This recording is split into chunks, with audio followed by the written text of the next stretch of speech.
काहे आँखों में सारा दर्द भरा है, जख्मों ने कर दी तबाही।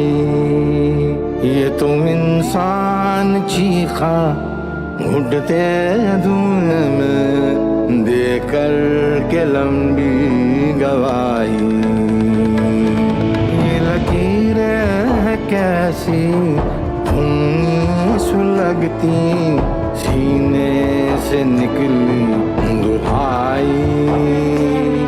ये तो इंसान चीखा उड़ते धुएं में देकर के लंबी गवाही। चली है खेले बैलगाड़ी, उठे है सामान भारी। बढ़ती है भीड़े ये सारी, हर मकान रुक गया, अपना वो पीछे जो था वो छुप गया। हर दिल हाय ये फिर से कांपता है, अभी सरहद खेतों में फिर से ये खून जुट गया। काहे रातें जली हैं, दिन जल गए हैं, जज्बों की लेके स्याही। ये तो इंसान चीखा घुटते धुएं में देकर के लंबी गवाही। ये तो याद ना है ये हटी से भी रोती है, ये तो दिल कटे हैं, दिल की बातें भी होती हैं। जो अपने पास थे वो सारे सारे सब चले गए, जो अपने खास थे वो बोले हम सब चले गए। काहे आँखों में सारा दर्द भरा है, जख्मों ने कर दी तबाही। ये तुम इंसान चीखा घुटते धुएं में देकर के लंबी गवाही, देकर के लंबी गवाही। किताबों में स्याही से लिखा इतिहास उतना गहरा नहीं हो सकता जितना खून से इंसान की रूह पर लिखी उनकी दास्तानें होती हैं। खून की तरह ही सुर्ख लाल रंग से वो लकीर खींची गई थी और सब कुछ बदल गया था।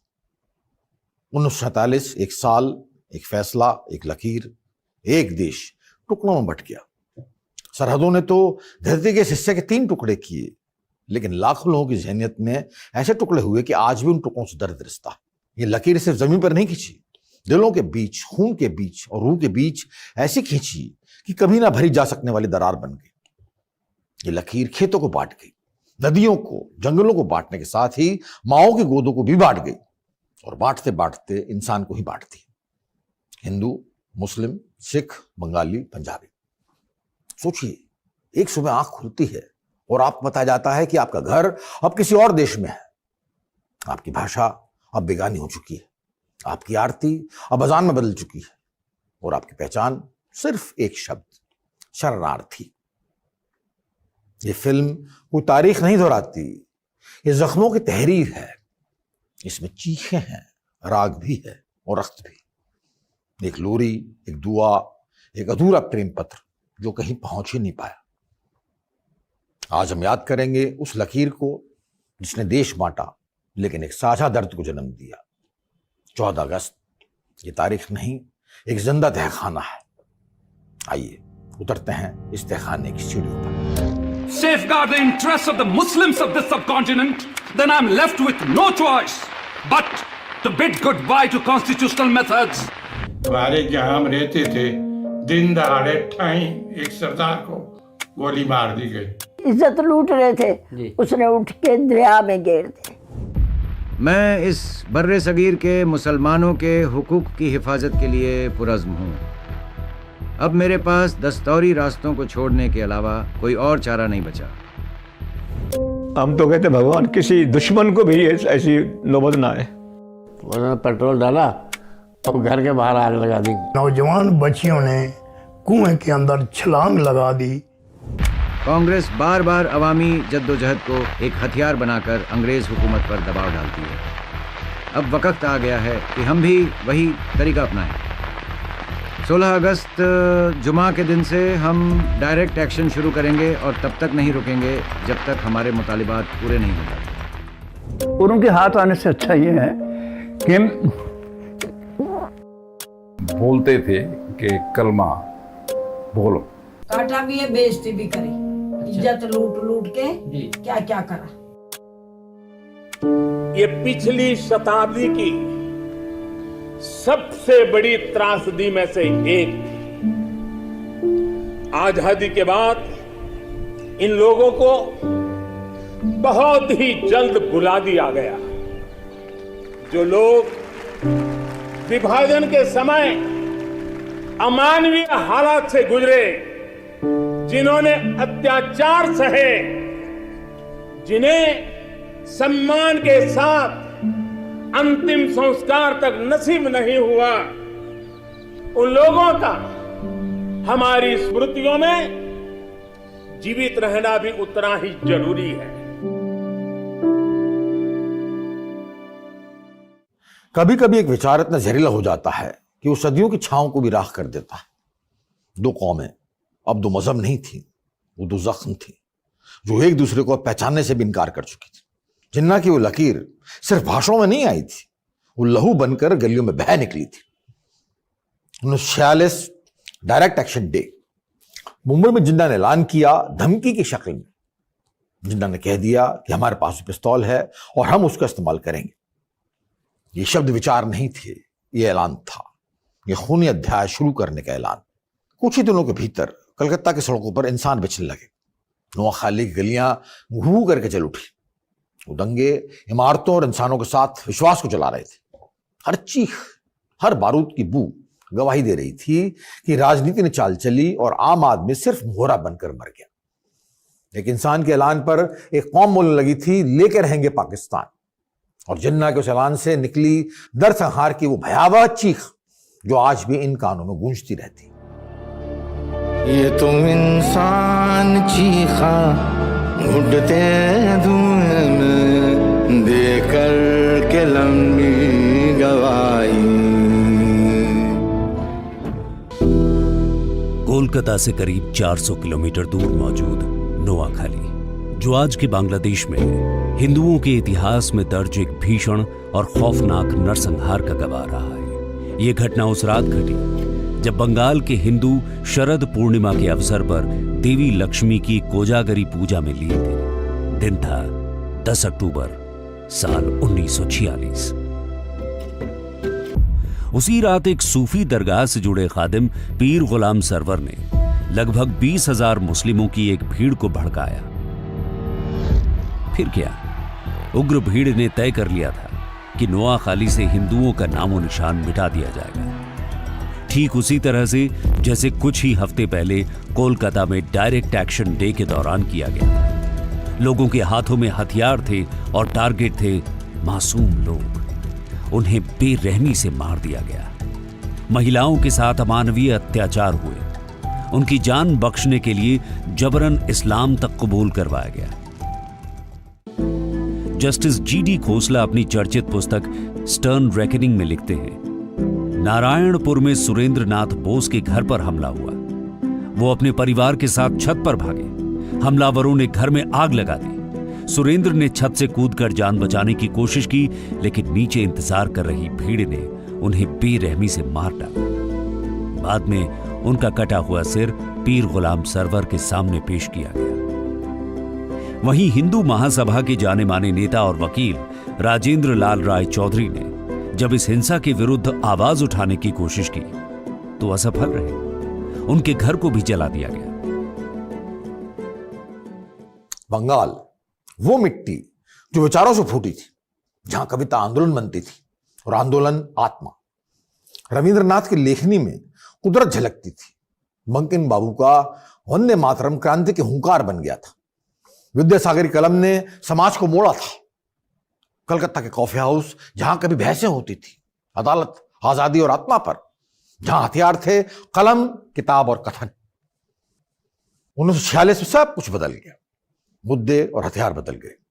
नोआखाली और कलकत्ता ये अब नाम नहीं, जिंदा चीखें हैं जो स्याही में नहीं खून में बह रही है। घर जल चुके थे लेकिन काला निशान छोड़ गए थे समय के उस हिस्से पर। जुल्म इतना गाढ़ा था कि नदियां भी लाशें बहाकर चुप हो गई। मातृभूमि नदियां लहू लाई बहलिया, ये कहावत नहीं है, ये कोलाहल है। बंगाल की जमीन आज भी वो खून पहचानती। और इतिहास की किताबों में उस दर्द को सिर्फ एक इंटरनल रिपोर्ट बना दिया गया। दर्द से ज्यादा स्याही को तरजीह दी गई और जख्मों की चीखों को नोटशीट की खामोशी में दफना दिया गया। ये भीषण कत्लेआम 10 अक्टूबर को शुरू हुआ, लेकिन इसकी खबर पूरे देश को 15 अक्टूबर को जाकर मिली। 19 अक्टूबर को अमृत बाजार पत्रिका ने विभूति भूषण दास के हवाले से एक रिपोर्ट छापी जिसमें बताया गया कि नोआखाली में ज्यादातर हिंदू पुरुषों को मार दिया गया था। महिलाओं और बच्चों को जबरन कन्वर्ट करा दिया गया। बंगाल के तत्कालीन गवर्नर ने भी इस भयानक सत्य की पुष्टि अपनी आधिकारिक रिपोर्ट में की।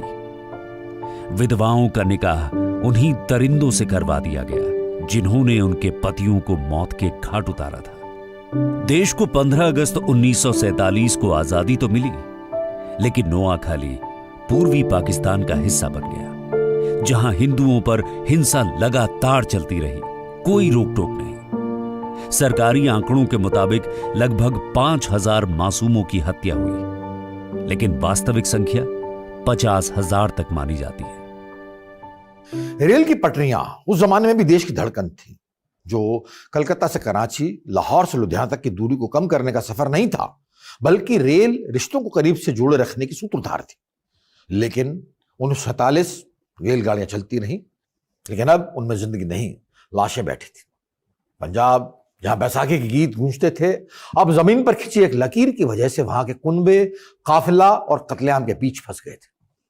सरहद की जो लकीर खिंची थी वो अब तक किसी ने देखी नहीं थी, लेकिन लकीर का एहसास होने लगा था जब उधर से आने वाली ट्रेनें पंजाब में स्टेशन पर रुकती थीं तो डिब्बों से हंसते मुस्कुराते लोग नहीं उतरते थे, बल्कि लाशें उतरती थी।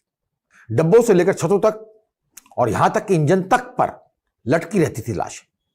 कोई नहीं कहता था कि अगला स्टेशन अमृतसर, सिर्फ खामोशी बोलती थी, लहूलुहान खामोशी। वो औरतें जो कभी चूड़ियां पहनती थी अब कुआं में छलांग लगा रही थी। वो बच्चे जिनके नाम के धागे मंदिर में बंधे थे, अब कोई उनके शांत हो चुके चेहरों को गिनने वाला नहीं था। अमृता प्रीतम की पुकार, अज खां, वारिस शान, वो सिर्फ कविता नहीं, वो पंजाब की आत्मा की चीत्कार है। आवाज है एक औरत की जो लाहौर की गलियों में इंसाफ मांग रही। शिव बटालवी, उन्होंने मातम लिखा नहीं, मातम जिया। पंजाब अब एक राज्य नहीं था, वो जलती हुई मिट्टी की परिभाषा बन चुका था। ये लकीरें है कैसी धुनी सुलगती, सीने से निकली दुहाई। ये तो इंसान चीखा उठते धुएं में, देकर के लंबी गवाही।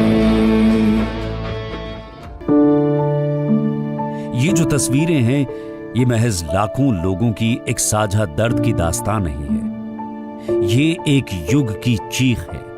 ये उन लाखों आत्माओं का रुदन है जिनकी नियति को क्रूर हाथों ने रौंद डाला था। 1947 का भारत विभाजन केवल एक भौगोलिक रेखा नहीं थी, यह था मानवता का सबसे भयावह नरसंहार। एक ऐसा घाव जो आज भी लहूलुहान है और जिसे इतिहास की किताबों में दबाने की कोशिश की गई है। अगस्त 1947 का वो पल जब दिल्ली जश्न में डूबी थी, अमृतसर के स्टेशन पर सन्नाटा पसरा था, पर वो सन्नाटा चीखों से भी भयावह था। दूर से आती ट्रेन की सीटी की आवाज ने कुछ पलों के लिए उम्मीद जगाई। शायद इस बार किसी का परिवार कोई अपना बचकर आया होगा। पर जैसे जैसे ट्रेन करीब आई, उम्मीद का वो धुंधला सा दिया भी बुझ गया। हवा में नफरत के साथ खून की गंध मिल चुकी थी और फिर जो दिखा वो तो साक्षात नर्क था। उस दौर को जब याद करते हैं तो कुछ याद नहीं आता, बस मन भर जाता है, परेशानी हो जाती है। हमारे साथ जैसे जैसे गुजरा, हम तो कहते भगवान किसी दुश्मन को भी ऐसी नौबत ना आए। और हमें अपने मोहल्ले में भी देखने को मिलता था, किसी की गर्दन कट के आ रही है, किसी के हाथ कट के आ रही हैं और किसी का पैसा लूट रहे हैं, कहीं आग लगा रहे हैं। ट्रेन के डब्बे लाशों के ठसाठस भरे ताबूत बने हुए थे। एक ब्रिटिश अफसर कैप्टन एडवर्ड वॉल्श ने बाद में अपनी आत्मा की स्याही से लिखा, जब हमने उस ट्रेन को साफ किया तो हमने 2400 लाशें गिनी और पता नहीं कितने और सर, बाजू और टांगे चारों ओर कटी पड़ी थी। खून दरवाजों से बाहर बह रहा था। यह केवल एक ट्रेन नहीं थी, यह एक चलता फिरता शमशान था जिसने मानवता के सामूहिक विवेक को जलाकर राख कर दिया था। ये वो प्रेत ट्रेनें थीं जिनके किस्से दोनों तरफ आग की तरह फैले और प्रतिशोध की भावना को और भड़का दिया, जिसको जीने वाले आज भी उस मंजर को अपनी आंखों में ढोते हैं और वक्त बेवक्त सिहर उठते हैं। जो यातनाएं, जो पीड़ा, जितने कष्ट हम लोगों ने सहे और अपनी आंखों से देखे, उन सब की तस्वीर एक पिक्चर की तरह हमारे सामने आ जाती थी। कुछ तस्वीरें आज हम देख पाते हैं, लेकिन जाने कितने ऐसे दृश्य होंगे जो उस वक्त देखे गए और फिर कभी नहीं देखे जा सके। एक बूढ़ा व्यक्ति जिसका चेहरा कभी जीवन से भरपूर रहा होगा, अब एक खाली आंखें लिए पत्थर बन चुका था। वहीं 2 बच्चियां खड़ी थीं जो अपने माता पिता, अपने कुनबे को खो चुकी थीं। एक बच्ची की गर्दन पर तलवार का एक गहरा घाव था। दूर से एक आदमी डब्बे के अंदर झांकने की हिम्मत कर रहा था। उसकी आंखें लाल थीं, वो वाहे गुरु को याद कर रहा था। एक स्वयंसेवक उसके जैसे सैकड़ों उम्मीद खो चुके लोगों को उम्मीद देता है। उस समय स्वयं सेवकों ने कहा कि आप घबराओ नहीं, आप चिंता न करो, आपकी सुरक्षा पूरी होगी। उन्होंने पूरी सुरक्षा की। हमें ये था ना, RSS वालों को डरते नहीं, रात को हम पहरा देते थे अपने हिंदू, ताकि कोई ये साले आए ना बंदूकें लेके। हमारे जो सेठ लोग थे हमें बंदूकें दे रखी थी। अगर हम लोग सही सलामत बच के आए तो RSS की वजह से बच के आए। इस नफरत की आग की जड़ें बहुत गहरी थीं और उन जड़ों को सींचने वाले स्वार्थी लोग ब्रिटेन की सत्ता के गलियारों से लेकर भारत की धरती पर अपनी जिद पर अड़े नेताओं तक फैले थे। भारत का विभाजन कोई आकस्मिक घटना नहीं थी, ये एक सोची समझी साजिश थी, एक ऐसा भयानक अध्याय जो आज भी भारत की आत्मा पर एक नासूर की तरह चस्पा है।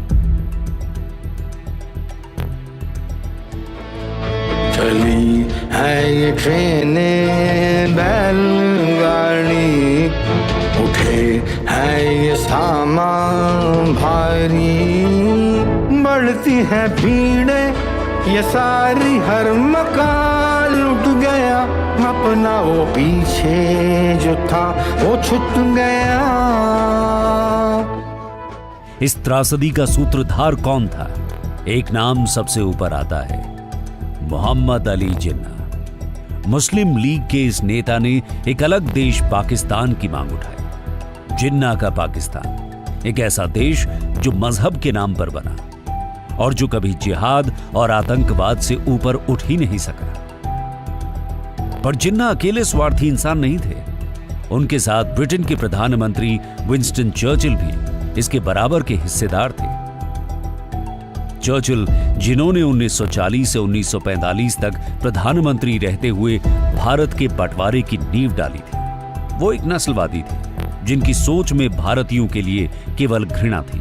1943 में जब बंगाल भूखमरी से तड़प रहा था, लाखों लोग भूख से मर रहे थे, तो चर्चिल ने कहा था, भले ही अकाल हो या ना हो, भारतीय तो खरगोशों की तरह बच्चे पैदा करते हैं। अगर इतनी भूख है तो गांधी अब तक जिंदा कैसे हैं? उन्होंने राहत रोक दी और लाखों बेकसूर भारतीयों को मौत के मुंह में धकेल दिया। और उसी सोच की बुनियाद पर भारत की पवित्र भूमि पर विभाजन की रेखा खींची गई। यह रेखा किसी पेंसिल से नहीं खींची गई थी, यह रक्त से खींची गई थी। हम सब ने सुना है वो ऐतिहासिक भाषण ट्रिस्ट विद डेस्टिनी, जब पंडित नेहरू ने संसद की आधी रात को कहा था, जब दुनिया सो रही थी भारत जाग उठा था। बस सवाल यह है, कौन सा भारत जागा था? वो जो संविधान सभा में तालियां बजा रहा था, या वो जो सरहदों पर जल रहा था, मर रहा था, कट रहा था, अपनों से और अपनी जमीन और जिंदगी से जुदा हो रहा था? जब दिल्ली में संविधान के पन्ने पलटे जा रहे थे, उसी वक्त कलकत्ता और नोआखाली में घरों को आग लगाई जा रही थी। जब लाल किले पर तिरंगा फहराया गया, उसी पल अमृतसर स्टेशन पर ट्रेनों से लाशें उतारी जा रही। ट्रिस्ट विद डेस्टिनी के उस गर्वीले ऐलान के बीच महात्मा गांधी कहां थे? वो न संसद में थे, न जश्न में। तो दिल्ली में नहीं, बंगाल की जलती गलियों में पैदल चल रहे थे, शांति की भीख मांगते हुए। उन्होंने कहा था, अगर भारत की आत्मा को बचाना है तो बंगाल की आग बुझानी होगी। गांधी अकेले थे और उनका देश दो हिस्सों में बंटकर चीख रहा था। यह आजादी अधूरी थी क्योंकि हर जगह जश्न नहीं था। पंजाब राख में तब्दील हो रहा था, बंगाल चुप्पी में चीख रहा था, और दिल्ली भर चुकी थी उन बेघरों से जो ना हिंदू कहलाए ना मुसलमान। वो सिर्फ एक नाम से जाने गए, शरणार्थी।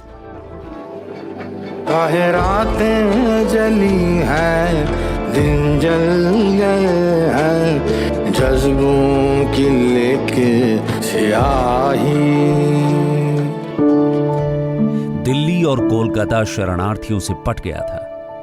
महात्मा गांधी बाद में शरणार्थियों से मिलने भी गए, लेकिन लकीरों से निकली आग से जख्मी शरणार्थियों का दर्द उस मरहम से कम न हो सका।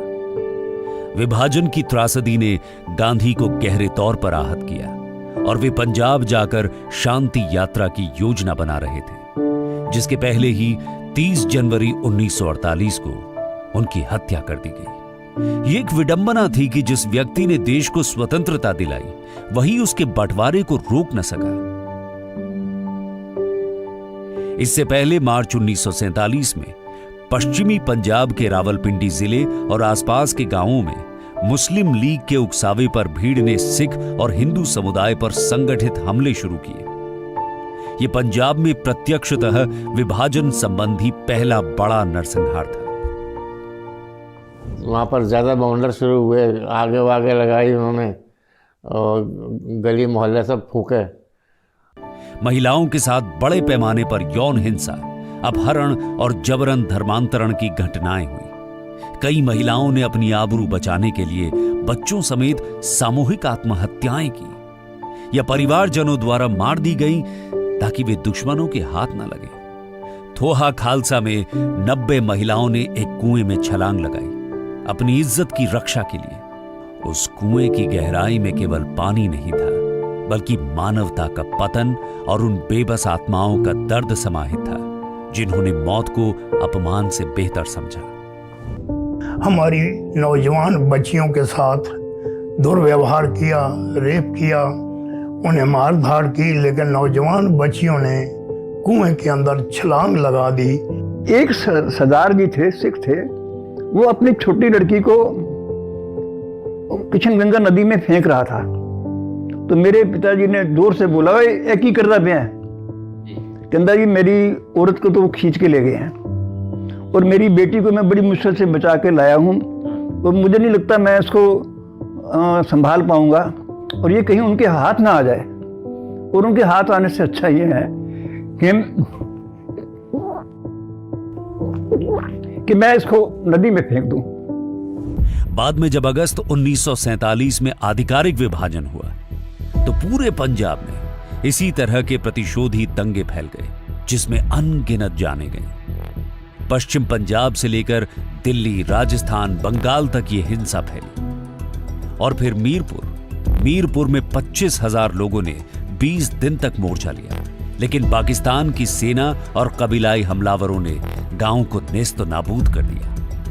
आज दिल्ली के लाजपत नगर में मीरपुर भवन है, जहां हर साल ये पीढ़ी अपनी अगली पीढ़ी को ये कड़वा सच बताती है। ये वो कहानियां हैं जिन्हें छुपाया गया, दबाया गया, भुला देने की कोशिश की गई। जब वो पठान आते थे या वो राइफल उठा के हमारे सर के ऊपर रखते थे तो बोलते थे कि कलमा बोलो, क्योंकि उन्हें पता नहीं होता था कि ये हिंदू है या मुसलमान है या किस किस्म का आदमी। और कई बार तो कईयों की तो वो जो भी किसी ने सलवार डाली है या पजामा डाला है वो खींच देते थे देखने के लिए कि ये झूठ तो नहीं बोल रहा। बढ़ते दंगों और अव्यवस्था की आशंका में ब्रिटिश जल्दबाजी में अपनी योजना से भी 1 वर्ष पहले सत्ता हस्तांतरण पर उतर आए। भारत के अंतिम वाइसरॉय लॉर्ड माउंटबैटन भारत आए।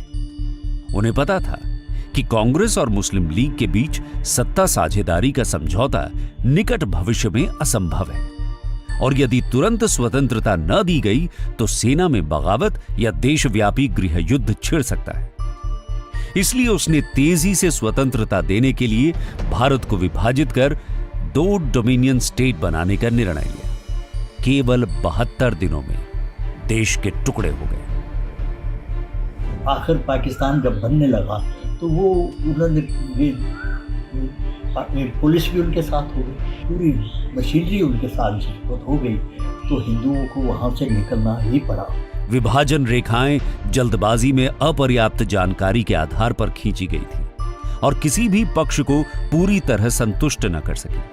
उन्होंने दोनों ओर बहुत से असंतुष्ट छोड़ दिए और विडंबना दे दी। रेडक्लिफ लाइन का आधिकारिक नक्शा आजादी के 2 दिन बाद 17 अगस्त 1947 को प्रकाशित किया गया। सीमाओं की देर से घोषणा ने असमंजस और अफरा तफरी और बढ़ा दी। लोगों को कुछ समझने का वक्त ही नहीं मिला। देखते ही देखते सीमावर्ती इलाकों, खासकर पंजाब और बंगाल में विभिन्न समुदायों के बीच अपनी अपनी तरफ बहुमत बनाने की होड़ में खूनी हिंसा भड़क उठी। कई लोगों को तो विभाजन के मायने तभी समझ आए जब वे खुद उसके बीच फंस चुके थे। अचानक उनका घर एक नए देश में पड़ गया और उन्हें भागकर जान बचानी पड़ी। ये जनता की सहमति से नहीं हुआ था। करोड़ों विस्थापितों की चीखें उस झूठ को बेनकाब करती हैं। हमारे जहां हम रहते थे, दिन दहाड़े ठाई एक सरदार को गोली मार दी गई। बिल्कुल, लेकिन हम कुछ कर नहीं सकते थे। अच्छा, वो ये होता था कि हमारा नंबर कब आए। 14-15 अगस्त 1947 की मध्य रात्रि को भारत और पाकिस्तान 2 स्वतंत्र राष्ट्र बने। जिस वक्त दिल्ली में स्वतंत्रता का उत्सव मनाया जा रहा था, उसी वक्त लाहौर, मुल्तान, सियालकोट से हिंदुओं और सिखों के काफिले मौत के साए में भारत की तरफ बढ़ रहे थे। हर मोड़ पर जलते घर, लाशें, चीखें, माओं की गोद से बच्चियां छीन ली गई, बेटियों की इज्जत सरेआम लूटी गई। मेरी माता जी की झोली में छोटी सी गोदी में 1.5 साल की लड़की थी, उसने उठा के भी इज्जत लूट रहे थे, उसने उठ के दरिया में गिर दी। बेरहमी से उन्होंने कसाईयों ने काटा भी है, बेइज्जती भी करी। इज्जत लूट के क्या क्या करा। ये तो याद ना है, ये हटी से अब भी रोती है। ये तो दिल कटे है, दिल की बातें अब भी होती हैं। विभाजन के साथ ही दोनों देशों में अल्पसंख्यक हुए समुदायों का महाप्रवास शुरू हो गया। जैसे ही नई सीमाओं की खबर फैली, करीब 1.5 करोड़ हिंदू, मुस्लिम और सिख अपने पुश्तैनी घर छोड़कर नई सरहद पार सुरक्षित ठिकाने की तलाश में निकल पड़े। यह मानव इतिहास का अब तक का सबसे बड़ा अप्रत्याशित जनप्रवास था। कुछ भाग्यशाली लोग रेलगाड़ियों या बसों से सफर कर पाए, लेकिन अधिकांश को पैदल ही काफिलों में चलना पड़ा। सैकड़ों हजारों लोगों के ये शरणार्थियों के काफिले कई मील लंबी मानव श्रृंखलाओं की शक्ल में चल रहे थे। इनमें बूढ़े, बच्चे, स्त्री, पुरुष सभी थे। भीषण गर्मी, बरसात और बीमारियों के बीच हफ्तों पैदल चलते इन लोगों को रास्ते में भोजन पानी की भारी कमी और अनिश्चितता का सामना करना पड़ा। सितंबर 1947 के आते आते विस्थापन का सैलाब और उसकी विभीषिका सबके नियंत्रण से बाहर हो गई, जिसके परिणाम स्वरूप अभूतपूर्व मानवीय संकट पैदा हुआ। नए सीमांकन के कारण रातों रात करोड़ों लोग अल्पसंख्यक बन गए और असुरक्षा के चलते अपने पूर्वजों की जमीन छोड़ने पर मजबूर हुए। रात को ऐसे भागे जैसे कोई मेला देखने जा रहे हूँ। 2 मील पैदल चल के हम डेरा गाजी खान पहुंचे। वहां तक जब तक ये दरिया सिंध सूखेगा नहीं हम वहीं पड़े रहे डेरा गाजी खान में। ऐसा लग रहा था कि विभाजन की विभीषिका दिल्ली और लंदन दोनों को नहीं दिख रही थी। होलोकॉस्ट में नाज़ियों ने 60 लाख लोगों को मार दिया। उन्होंने एक एक आंकड़े को दर्ज किया, लेकिन एक देश के साथ कितने लोगों के सीने चीर दिए गए, कितनों को मार दिया गया या मर गए, इसको दर्ज करना तो दूर, शायद गिनने की भी जहमत नहीं उठाई गई। विभिन्न शोधकर्ताओं के आंकड़ों में अंतर बहुत ज्यादा है। 2 लाख से लेकर 20 लाख तक मौतें और 75,000 से अधिक महिलाओं के अपहरण और बलात्कार की इतिहासकारों ने रिपोर्ट दी है। ये केवल संख्याएं नहीं थी, ये थी आत्माएं, परिवार, सपने जो एक झटके में तबाह हो गए। कि आखिर ऐसी कौन सी बात आ गई जो इतने अरसे से हम इकट्ठे रह रहे थे और आज इतना बेदर्द जो है ये लोग हो गए कि इनके आंखों के बीच में ज़रा भी शर्म हया नहीं रही। जो लोग हमारे साथ वहाँ पाकिस्तान में साथ बैठते उठते बिजनेस करते थे, हमारा नौकर जैसे पैसा था, मिला जुला था, वो पता नहीं कैसे एकदम से बदल गए, काफिर बन गए। विभाजन की विरासत आज भी दक्षिण एशिया की राजनीति और समाज को आकार देती है, और इन जख्मों से सबक लेकर बेहतर भविष्य की ओर देखना ही उपमहाद्वीप के लिए मार्गदर्शक होना चाहिए। काहे आँखों में सारा दर्द भरा है, जख्मों ने कर दी तबाही, ये तुम इंसान चीखा घुटते धुएं में देकर के लंबी गवाही। पर सवाल आज भी वही है। जिस भूमि पर कभी वेदों की ऋचाएं गूंजती थी, वहां समय के उस हिस्से में वो संस्कृति गुम क्यों हो गई और वो आज भी हमारी शराहों में हाँफ रही है? क्या ये इतिहास लिखने वालों की भूल थी या मगरूर सियासत की भुला देने की साजिश? हमें कहना होगा ये सिर्फ बीते हुए कल की कहानी नहीं, ये आने वाले कल की चेतावनी है। क्योंकि कहते हैं ना कि अगर इंसान अपनी गलतियों को याद नहीं रखेगा तो उसे दोहराएगा। यानी जो दर्द दबा दिए जाते हैं वो लौटते हैं और ज्यादा शूल के साथ। उस समय सरहदें खींची गई थी और साजिशन कौमें बांट दी गई थी, लेकिन क्या दर्द के उस हिस्से को खुशनुमा तस्वीर में ढालना समझदारी थी? दर्द को भुलाना, दर्द को मिटाना नहीं होता। जरूरत इस बात की है कि उस दर्द को अपने इतिहास का हिस्सा बनाकर उसे याद किया जाए, ताकि सदियों तक सनद रहे कि हमारे अस्तित्व की बुनियाद में हमारी विभाजन की विरासत है। आज जब प्रधानमंत्री मोदी उस समय को याद रखने की बात करते हैं तो चाहते हैं कि हमारे आने वाली नस्लें अंधेरे से डरे नहीं, बल्कि उसे पहचाने। ये सिर्फ अतीत का अफसाना नहीं, ये आने वाले वक्त का सवाल है कि वो फैसला जो एक फसाद बना, जिसने समाज को बांटने की साजिश की, जिसे महसूस तो सबने किया मगर समझने की इजाजत कभी दी ही नहीं गई, क्या हम उसे भूल जाएं? नहीं, हरगिज़ नहीं। याद रखना जरूरी है ताकि फिर कभी किसी दिल पर सरहद ना खींचे।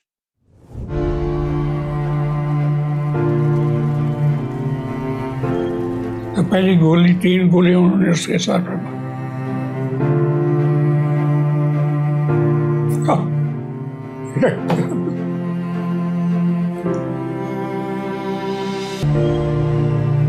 So the shock was too much for them.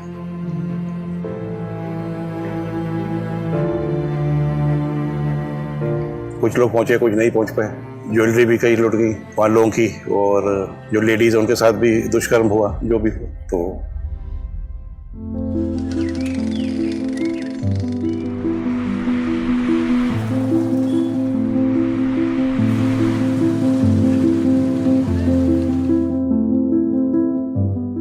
जैसे ईश्वर ने आपको आंखें आगे दी हैं, आगे देखो, पीछे नहीं देखना। पार्टीशन ना एक हैपनिंग है, एक इवेंट है। जो खोना था खो गया, जान बच गई, वहां से शुरू करो। हमारी दुकान is the only place which hasn't changed.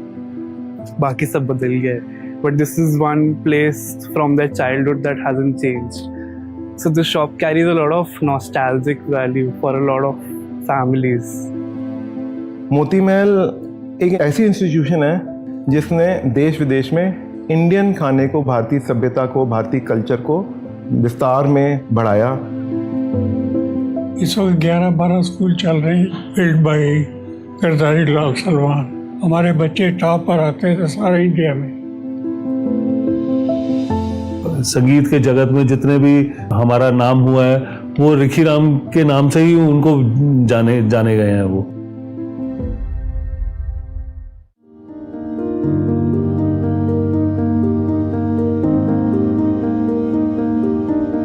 उनसे पूछता था मैं, अच्छा वहाँ पे कहाँ होती थी दुकान, तो वो बताते थे अनारकली बाज़ार था वहाँ पे बड़ा फेमस.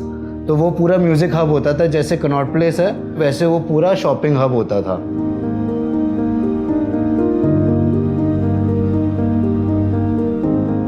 जो स्टार्टिंग हुई जो फकीर चंद एंड सन्स की ग्रैंडफादर की, तो 1931 में पेशावर में, तो और बल्कि Peshawar cantt to be more Singh, और वहाँ के जो ब्रिटिश आर्मी ऑफिसर्स वगैरह थे वो सब आके शॉपिंग करते थे वहाँ. तो बीच में चला इनका 15-16 साल तो अच्छा चला काम. वो एक बैंक के मैनेजर थे, जो बैंक सेंट्रल बैंक होता था मंडी बहाउद्दीन का. पेशावर के लोग नॉन वेज फूड के बड़े शौकीन होते हैं, and that was the only restaurant in Moti Mahal. Peshawar गोरा बाज़ार में था. मेरे ग्रैंडफादर कुंदन लाल गुजराल जी बहुत यंग एज में ऑर्फन हो गए थे. उनके पिता गुजर गए, माता जी ने उनको पाला, माया देवी उनका नाम था. And she was very fond of pearls. उनको ऑनर करने में उन्होंने उसका मोती महल नाम रखा, because her mother Maya Devi love मोती. मेरे फादर self-made man थे. He took us to Convent of Jesus, but they refused to admit us कि हम कारपेंटरों के बच्चे दाखिल नहीं करते फर्नीचर. कोई आपका राय बहादुर हो और ऑफिशियल हो या यूरोपियन अंग्रेज हो, उन्हीं के बच्चे दाखिल करते. तो मेरे फादर ने कहा कि मैं स्कूल खुद पैसे दे के चलाऊँगा. जो पुरानी थी, जिस वक्त हमें स्कूल से दाखिल नहीं मिला था, वही दिमाग में उनके चक्कर का. उस वक्त पार्टीशन का शोशा बहुत शुरू हो गया हुआ. इट वॉज इन 1947 मार्च के अंदर. सिचुएशन और हीटअप हो गया, ज़्यादा आपस में मतलब भेदभाव हो गया, तो उसमें फिर दोबारा हार्डशिप आ गई. बड़ी मुश्किल से तो सारा सब कुछ सेटअप हुआ था. भी ट्रेनों में बैठ के जो भी पहुंचे, कुछ लोग पहुंचे, कुछ नहीं पहुंच पाए. दादाजी कहानी बताते थे कि ट्रेन पे बिल्कुल ऊपर चढ़ के लोग, और इतने सारे लोग एक साथ आ रहे हैं.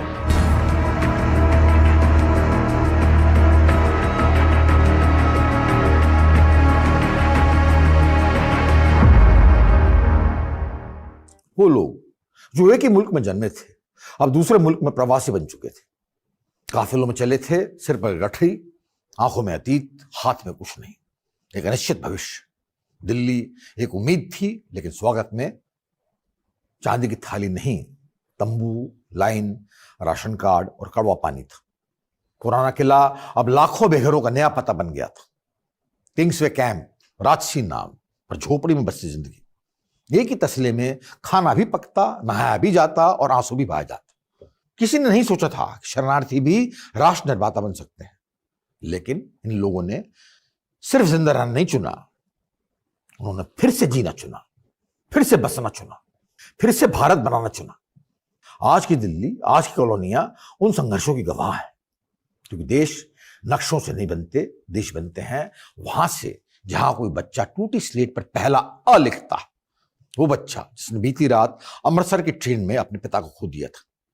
ये कहानी है उन लोगों की जिन्होंने फर्श से अर्श तक का सफर तय किया.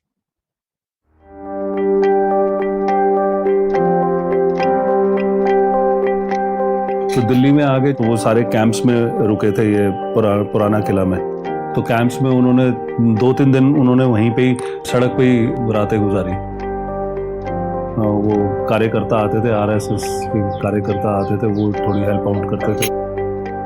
सब जितने भी शरणार्थी थे, जितने ये, उन लोगों को वो खाना, कंबल या कोई चद्दर चाहिए किसी को, उन लोगों ने बहुत हेल्प आउट किया, जो हमारे फादर ने बताया हमें।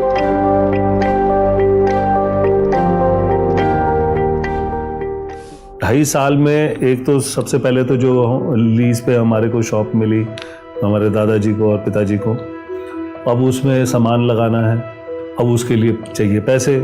फिर उनको लोन उठाया, वो लोन जो उठाया उसमें इंटरेस्ट बहुत देना पड़ता था। वो तो भगवान की बहुत कृपा हुई कि ऑल इंडिया रेडियो के ऑर्डर्स उनको मिलने शुरू हुए 1950 में।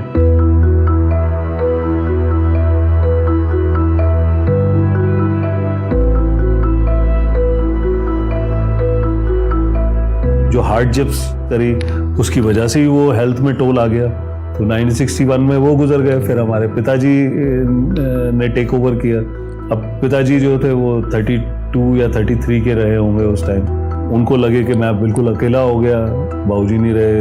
उन्होंने बड़ी हिम्मत जुटाई, छोटी उम्र में सारा पूरा वो संभालना, पूरी जिम्मेदारी को संभालना।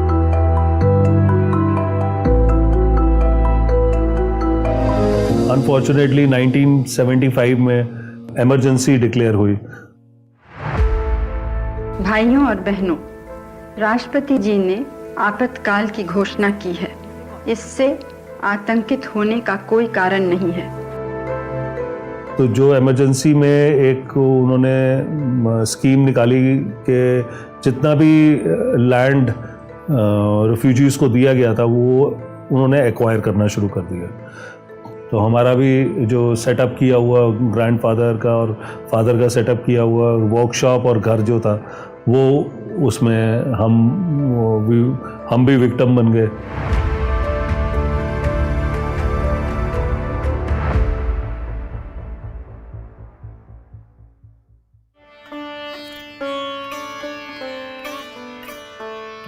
पिताजी ने बोला कि देखो ये अगर काम सीखना है और सास को बनाना सीखना है तो इसको बजाना जरूर आना चाहिए।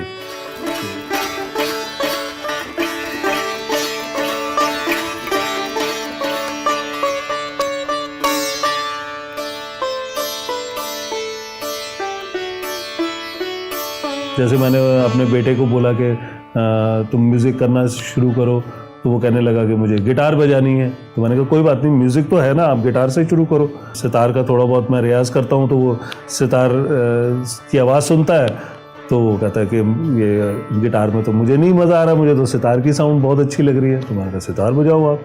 फिर उसने सितार बजाना सीखा।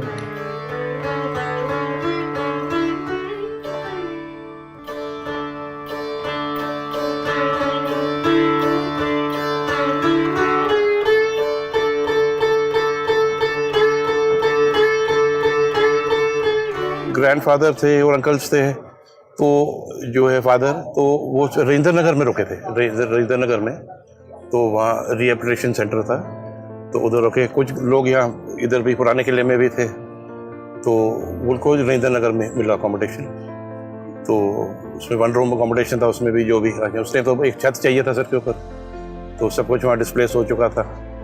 तो सर के ऊपर छत था, यही लोगों ने शुक्र की। और फिर वहाँ से धीरे धीरे अपना कुछ रजिंद्र नगर साइड में, पटेल नगर साइड में उनको यहाँ अलॉट हो गया। तो उस टाइम इतनी कोई रियल एस्टेट वैल्यूज़ होती नहीं थी, तो उस टाइम जहाँ अलॉट हो गया सही है, तो उनको खान मार्केट एरिया मिल गया। Like we are really blessed to receive all the love we have around us. लोगों का बहुत प्यार मिलता है हमको, but it's all very organic. कुछ भी वहाँ पे कमर्शियल नहीं है, we don't promote anything. तो बस ऑर्गेनिक है, लोग आते हैं, they click pictures here. Because it's like now it's the oldest living bookstore of Delhi. तो बस माहौल है, प्यार है। एंड हमने ज़्यादा ऑर्गेनाइज नहीं किया हुआ इस वजह से, क्योंकि शुरू से ऐसे ही है। लोग आते हैं, थोड़ी देर ढूंढते हैं किताबें, क्योंकि अगर आपको पता है कौन सी किताब लेनी है देन कहीं से भी ले सकते हो। बुक्स सब जगह अवेलेबल है, ऑफलाइन ऑनलाइन। बट हमारी शॉप का मजा है इसमें कि आके एक्सप्लोर करो, like being found by a book. तो कोई ऐसी किताब लेके जो जिसके बारे में आपको पता नहीं था। इसका ये है कि मैं प्रॉफिट तो नहीं कहूँगा बहुत ज़्यादा, लेकिन हमारा जो एक्चुअल प्रॉफिट क्या है कि interaction with the people. Being in a book store I get to meet a lot of people who are like artist, journalist, so interaction बहुत अच्छी रहती है यहाँ पे। So public dealing is the like I think the best part about my job.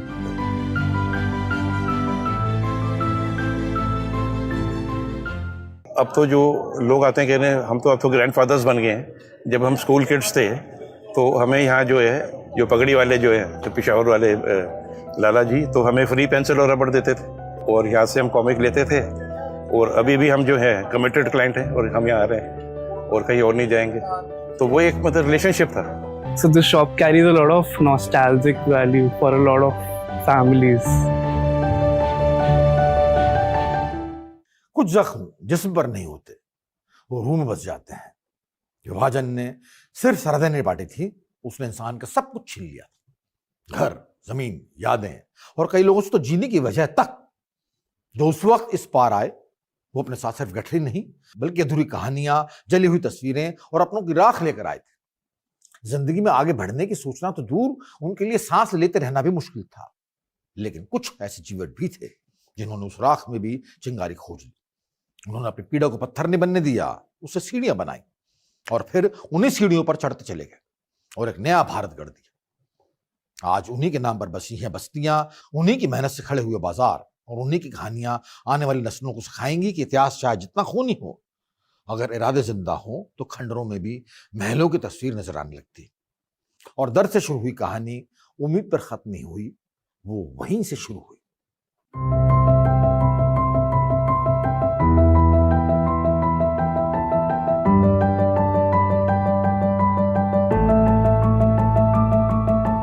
Chandni Chowk में एक pen की wholesale market होती थी, एक डीलर होता था पेन के होलसेल का। उससे पेन लेके, जैसे आज की डेट में बच्चे वगैरह लोग घूमते हैं ना सड़कों पे पेन बेचते हैं, वैसे उन्होंने पेन बेचा। हमारी एक फैमिली का मेंबर था जो पहले से यहीं रहता था और वो बुक सेलर था, लक्ष्मी बुक स्टोर। और उसके बेसिस पे हमारे पिताजी जो हैं वो बुक सेलर बन गए।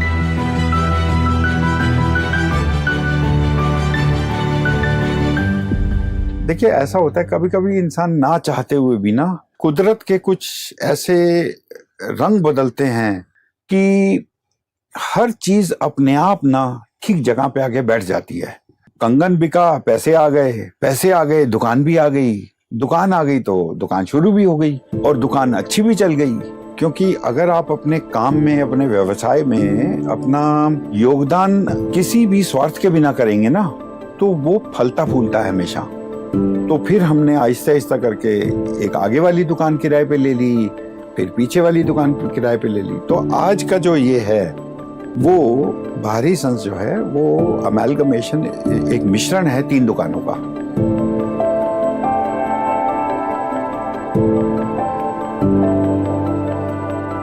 मेरे पिताजी ना कभी भी पार्टीशन के बारे में बात नहीं करते थे, ना मेरी माताजी, और कभी उन्होंने इच्छा भी जाहिर नहीं की कि मैं वापस घर जाऊंगा। क्योंकि उनका घर जो है ना वो ये है, सारा कुछ गंवा के ये बनाया।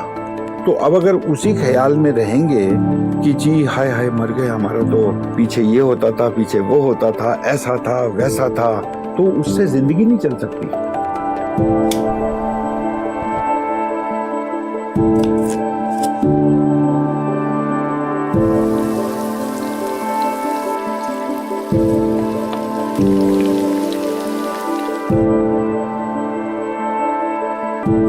ही was a man of will, Peshawari थे और अपना पठान थे, हिंदू पठान।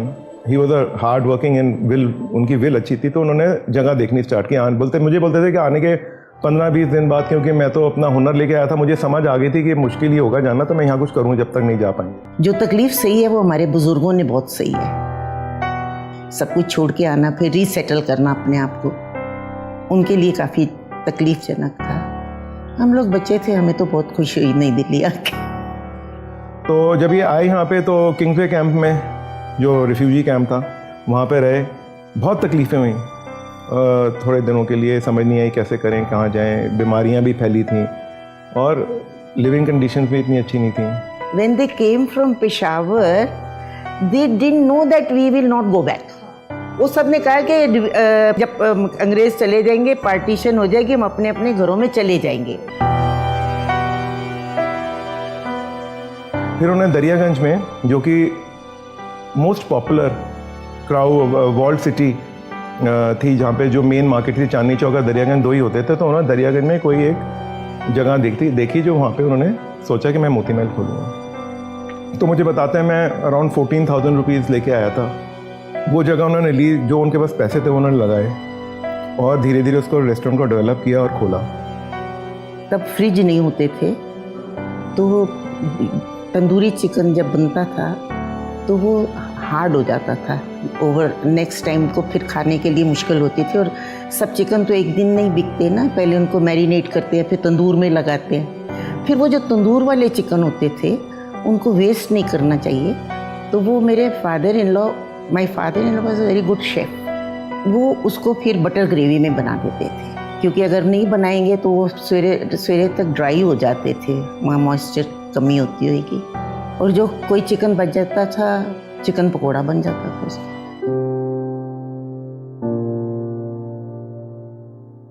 मेरे हस्बैंड की तो 1990 में डेथ हो गई थी, he was only 50 years old. मैं रेस्टोरेंट चला रही थी दरियागंज और ग्रेटर कैलाश, साउथ एक्स वाले सारे रेस्टोरेंट, तो बच्चे तो पढ़ रहे थे। My husband was the only child of his parents.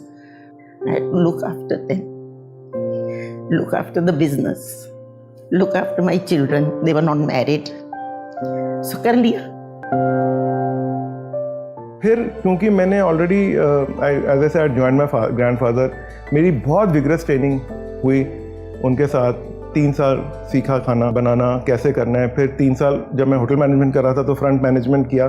तो जो 6 साल की जो ट्रेनिंग थी उसको मैं और अपने फैमिली को और मेरे ग्रैंडफादर को जो उन्होंने मेरे को अपने पर्सनल लेवल पर सिखाया, वो एक मैं कारण मांगता हूँ कि मैं अपने ब्रांड को रीस्टैब्लिश रिवाइव कर सका।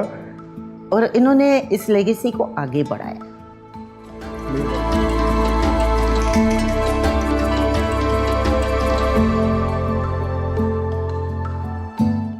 मैं अपनी नानी और अपनी मम्मी से सुनती थी, वो कहते थे मैं 2 महीने की थी, वो गोद में लेकर मेरे को पेशावर से दिल्ली लेकर आए थे। We shifted to बिरला मंदिर refugee camp.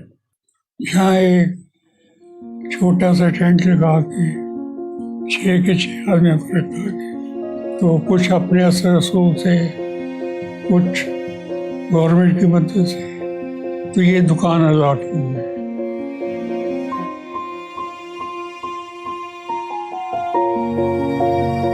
During that period ये कॉलोनी बननी शुरू हो गई राजेंद्र नगर। मुश्किल गवर्नमेंट की ये थी कि यहाँ कोई स्कूल नहीं था। तब उन्होंने अप्रोच किया उस वक्त बेचंद खन्ना ने मेरे फादर को। तब उन्होंने बॉय स्कूल की कोई 2-2.5 एकड़ की लैंड अलॉट की। तो ही विदिन 3 months स्कूल की बिल्डिंग बना दी।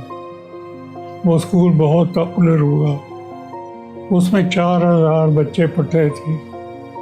पंडित नेहरू भी देखने आए स्कूल को। You know, my grandfather himself used to go. My cousin and I used to go with my grandfather to open the door of of the school. ताले खोलने जाते थे हम लोग सुबह। ये किसी को मालूम नहीं है घर में। मेरे को अभी तक ये बात याद है। उसके बाद 4000 बच्चे वो पढ़ाना करना खाना बड़ा मुश्किल।